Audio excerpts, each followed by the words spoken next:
The game I have played for almost 500 hours and I'm still a complete noob. The game where I tell myself I will play vanilla when a new expansion comes out, but the vanilla experience actually looks like this. A game where losing is fun. And today we are putting that idea to the test. This is Rimworld Odyssey, the Gravship experience. Hello everyone! Today we are checking out the new Gravship scenario from Rimworld Odyssey, the game's most recent DLC. Just a quick heads up before we start, if you are an experienced player, watching this video might hurt your soul.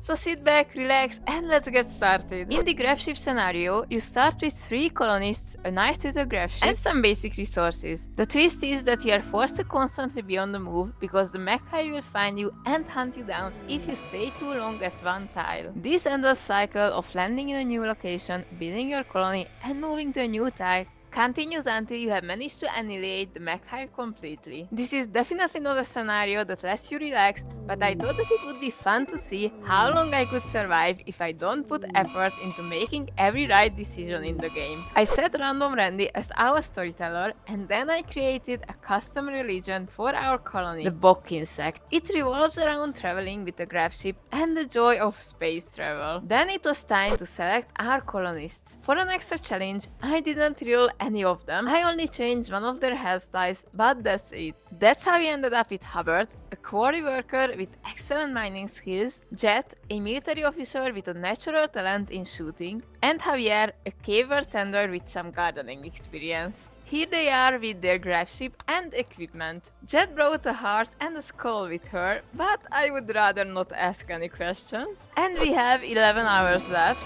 until the first mechanoid attack, so it's just enough time to gather the scattered gravlight panels, silver and steel on the map.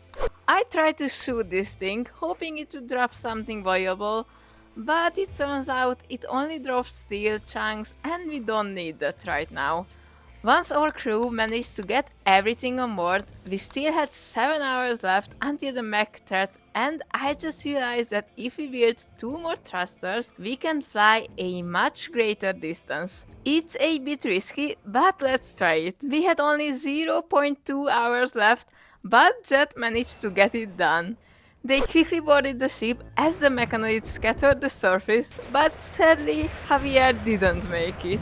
I'm sorry and have a great time, I guess. It will be a bit harder with only 2 people left, but we will manage. Unfortunately, even with the 2 extra thrusters, everything was too far away in space, so Javier's death was actually unnecessary. So although this mosquito asteroid sounded good, we had to find another place to land. I chose this place with increased animal life and archipelago, yeah, you know, so with islands. Fishing was added in Odyssey, so in theory my colonists won't starve to death if everything goes according to plan. By the way, sorry for the weird visual bug, it was caused by a mod. Anyway, as soon as Jet and Hubbard landed, they got to work expanding our ship. I wanted to set up a fishing zone right away, but it turns out that we have to research fishing first. Things are not looking great, but I am doing my best to stay positive. They came up with a wonderful name for the ship, and I couldn't resist keeping it this way. I almost felt lucky when Thrumbos appeared, but that feeling quickly faded away when our first mental break happened. Jet started to binge on food. The final straw was that she was divorced by Tomo, which is nice, because it was before she even joined the colony, so it's a bit annoying that I couldn't even prevent that. And then, of course, Hubbard had a little gutworm incident. That didn't stop him from working, but after he was vomiting so much, I thought that it would be a better idea for him to stay in bed for a while. But I quickly realized that he can be put in a hospital bed, and it is not so easy to get rid of this illness. So he will need to live with his little worm friends for a while, which is not so great news considering that his hunger rate is higher and the increased animal life that the map is supposed to have is actually just a few camels and an armadillo. They didn't even start researching fishing, so I have a slight feeling that this colony is simply doomed. To fight the low food situation, I built a nutrient-based dispenser, but given their already imperfect mood, I figured that it was better if they stayed with the quote-unquote real food, so I deconstructed it soon after. But spoiler alert, I should have gone with the nutrient-based idea.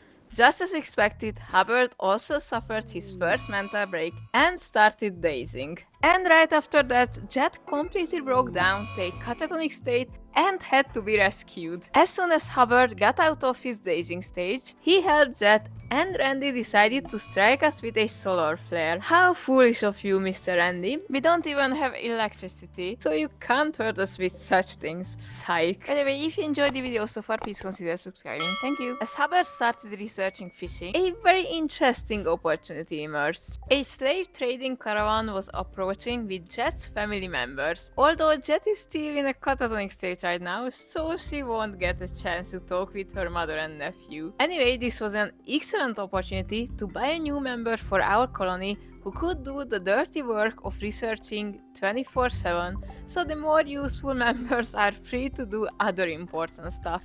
So with that in mind, Hubbard purchased Bowman, who had a 10 in intellectual. We are finally saved. Also I thought. Until I realized slaves can do research in the colony. Of course.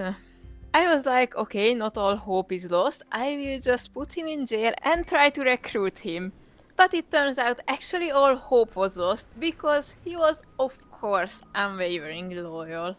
The only reasonable thing I could think of was to sell him back. I bought another slave instead, Des, the waster, who could do the construction and plant work for our colony. By the way, the reason I hadn't planted anything was because I thought we would have to move so quickly that nothing would grow. But looking back, I was so wrong about that. Anyway, Hubbard was still vomiting, the animal life was still scarce, but we were getting somewhere with our base and we were slowly completing the fishing research. Also, Jet had just woken up only to endure this dude's insulting spree. And they even started fighting. Yes, that's exactly what we needed. Fortunately, they quickly made up because we had more important things to deal with. We were getting closer to making actual quality food on a stove.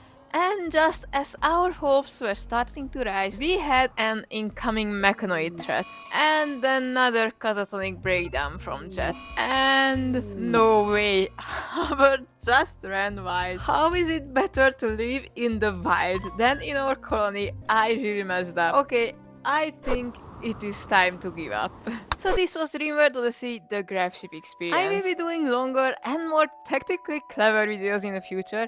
If you don't want to miss them, don't forget to subscribe and like this video so I know you would like to see more Rimworld content from me. And please let me know in the comments if you have any tips, mod recommendations or specific playthroughs you would like to see me try. Thank you for watching and I will see you in the next one. Bye bye!